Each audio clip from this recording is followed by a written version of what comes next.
Welcome to లేపక్షి TV. నేను మీ anchor Shyam. ప్రస్తుత ఆంధ్ర రాష్ట్రాలకు సంబంధించి తాజా వార్తలేంటో చూసేద్దాం. శాంతి భద్రతలపై కలెక్టర్లతో సీఎం చంద్రబాబు సదస్సు. పెట్టుబడులే లక్ష్యంగా తెలంగాణ రాష్ట్రానికి పెట్టుబడులే లక్ష్యంగా అమెరికాలో సీఎం రేవంత్ రెడ్డి పర్యటన. విదేశీ పర్యటనకు వెళ్లిన సీఎం రేవంత్ రెడ్డి బృందానికి కేటీఆర్ శుభాకాంక్షలు తెలిపారు.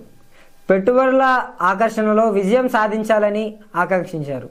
గతంలో ఉన్న బీఆర్ఎస్ గవర్నమెంట్ సుమారుగా 4 లక్షల కోట్ల రూపాయలను పెట్టుబడులుగా తెలంగాణ రాష్ట్రానికి తీసుకురావడంతో పాటు సుమారుగా 24 లక్షల ఉద్యోగ ఉపాధిని యువతకు కల్పించడం జరిగిందనేసి మన కేటీఆర్ గారు మాట్లాడటం జరిగింది. వాలంటీర్లకు మోసం, ఆంధ్ర రాష్ట్రానికి సంబంధించి వాలంటీర్లకు మోసం.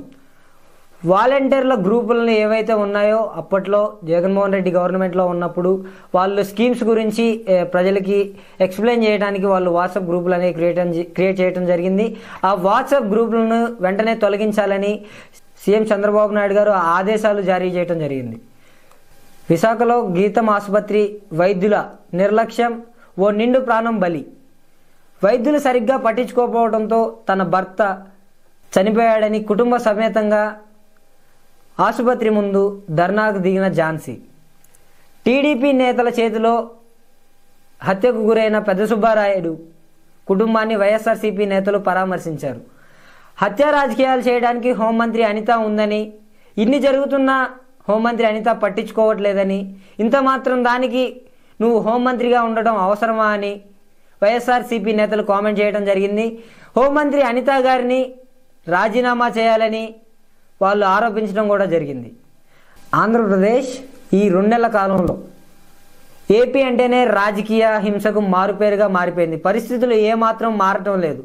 ప్రభుత్వంలో ఉన్న పెద్దల ప్రోత్సాహంతో రెచ్చిపోతున్న టీడీపీ గూండాలు అధికారంలో ఉందన్న ధీమాతో దాడులకు దౌర్జన్యాలకు పాల్పడుతున్న ఘటనలు మనం అంతా చూస్తూనే వస్తున్నాం. జగ్గైపేటలో జరిగిన సంఘటన కావచ్చు, అటు నంద్యాల జిల్లాలో జరిగిన సుబ్బారాయుడు గారి హత్య గురించి అయినా కావచ్చు, జగన్మోహన్ రెడ్డి గారు ట్వీట్ చేయడం జరిగింది. ప్రజలకు ఇచ్చిన హామీలని చంద్రబాబు నాయుడు గారు నిలబెట్టుకోలేకపోవడంతో ఎవరు ప్రశ్నించడానికి రోడ్డెక్కిన ప్రజలను, వైఎస్ఆర్సీపీ నాయకులను, కార్యకర్తలను భయభ్రాంతులకు గురి చేయడానికి అధికారంలో ఉన్న చంద్రబాబు నాయుడు గారు అధికారం ఉందన్న ధీమాతో ఈ దారుణాలకు పాల్పడుతున్నారు. బాధితులకు అండగా ఉంటాం, పోరాటం చేస్తాం అంటున్న మాజీ ముఖ్యమంత్రి వైఎస్ జగన్మోహన్ రెడ్డి గారు.